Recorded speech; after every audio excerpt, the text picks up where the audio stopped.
अस्सलाम वालेकुम।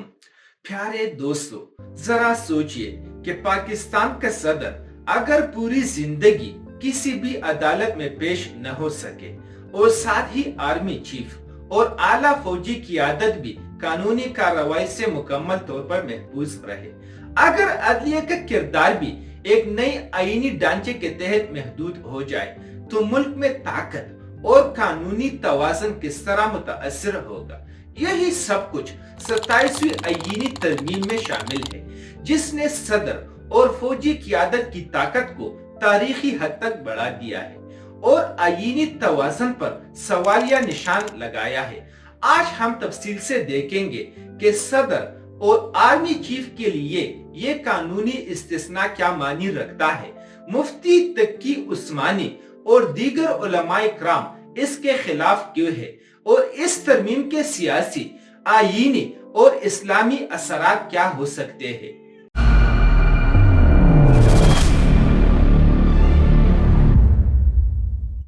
27वीं आईनी तरमीम एक जामे आईनी पैकेज है जिसमें तकरीबन 56 शक्के शामिल है।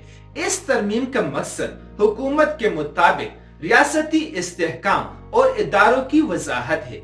इसके अहम शोबे फौज के कमांड स्ट्रक्चर, अदालती निज़ाम और सदर व दीगर सरकारी ओहदों के कानूनी तहफ़्फ़ुज़ात है। सबसे ज्यादा बहस आर्टिकल 248 पर है, जो सदर और आर्मी चीफ के लिए ताहयात कानूनी इस्तिस्ना फराहम करता है। इस तरमीम ने मुल्क में ताकत के तवाज़ुन को बदलने, अदलिया की आजादी महदूद करने और सियासी माहौल में नई तकसीम पैदा करने के इम्कानात पैदा कर दिए हैं। 27वीं आईनी तरमीम के तहत सदर और आर्मी चीफ के लिए सबसे मुतनाज़ा शक ताहयात कानूनी इस्तिस्ना है। इसके मुताबिक सदर किसी भी अदालत या तहकीकी इदारे के सामने कभी भी जवाबदेह नहीं होगा और आर्मी चीफ और आला फौजी क़ियादत भी इसी तरह कानून से महफूज रहेंगे। ये इस्तिस्ना सिर्फ दौरे सदारत या ओहदे तक महदूद नहीं, बल्कि पूरी जिंदगी के लिए है। यहाँ तक कि अदालतें भी इस इस्तिस्ना को चैलेंज नहीं कर सकेंगे। हुकूमत के मुताबिक ये इकदाम रियासती इस्तेहकाम और कायदाना तहफ़्फ़ुज़ के लिए जरूरी है, लेकिन नाक़िदीन इसे आईनी तवाज़ुन और एहतिसाब के उसूलों की संगीन खिलाफ वर्जी करार देते हैं।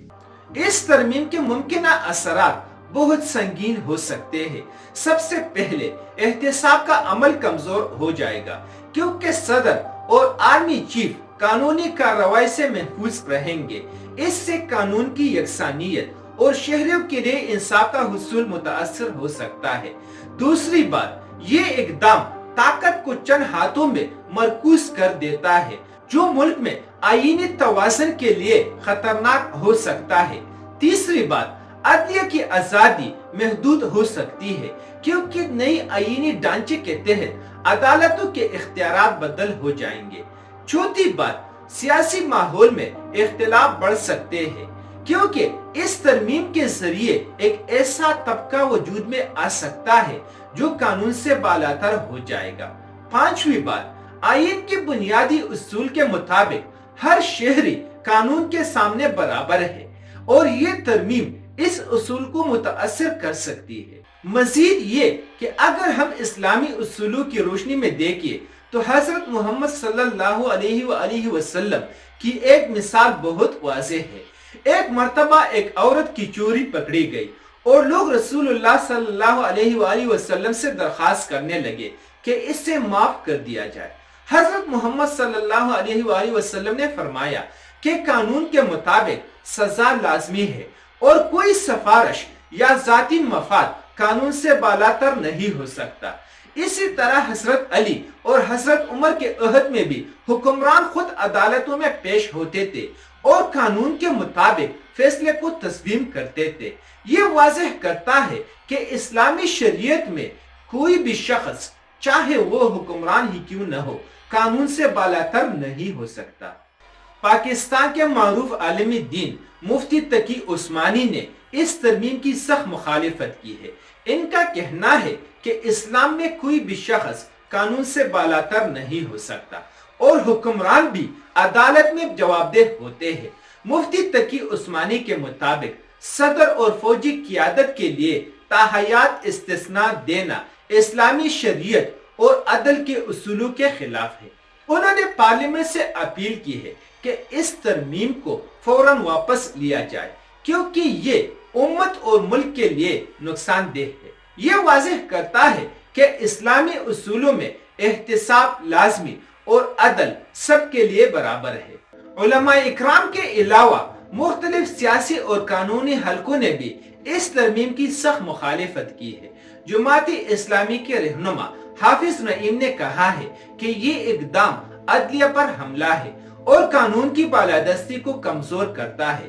پی ٹی آئی کے بیرسٹر گوہر علی خان کے مطابق یہ ترمیم ایک نیا طبقہ پیدا کر رہی ہے جو قانون سے بالاتر ہوگا۔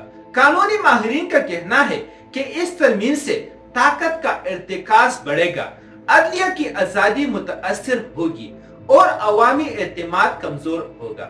علاوہ ازیں یہ ترمیم تیزی سے پارلیمنٹ کے ذریعے منظور کی گئی جس میں عوامی اور سول سوسائٹی کی شمولیت نہ ہونے کے باعث اس پر تنقید کی جا رہی ہے۔ یہاں ایک واضح تضاد سامنے آتا ہے۔ اسلامی اصولوں کے مطابق ہر شہری قانون کے سامنے برابر ہے، احتساب لازمی ہے اور حکمران بھی عدالت میں جوابدہ ہوتے ہیں، جبکہ ترمیم کے مطابق صدر اور آرمی چیف کے لیے زندگی بھر استثناء فراہم کیا جا رہا ہے اور عدلیہ اور آئینی توازن محدود ہو سکتا ہے۔ حضرت علی اور حضرت عمر کی مثالیں اس بات کی وضاحت کرتی ہے کہ اسلام میں حکمران بھی قانون کے تابع ہوتے ہیں۔ یہاں سوال پیدا ہوتا ہے کہ کیا ریاستی استحکام کے نام پر ایسے اقدامات جائز ہے یا یہ آئینی اور اسلامی اصولوں کے خلاف ورزی ہے؟ پیارے دوستو، یہ تھا ہمارا مکمل تجزیہ 27ویں آئینی ترمیم کا، جس میں صدر اور آرمی چیف کے لیے تاحیات قانونی استثناء، مفتی تقی عثمانی اور دیگر علماء اکرام کی سخت تنقید اور سیاسی، قانونی اور اسلامی اثرات شامل ہیں۔ اب سوال یہ ہے کہ یہ ترمیم پاکستان کے استحکام کے لیے ضروری ہے یا یہ آئینی انصاف اور شریعت کے اصولوں کے خلاف ہے؟ آپ اپنے رائے کمنٹس میں ضرور لکھیے۔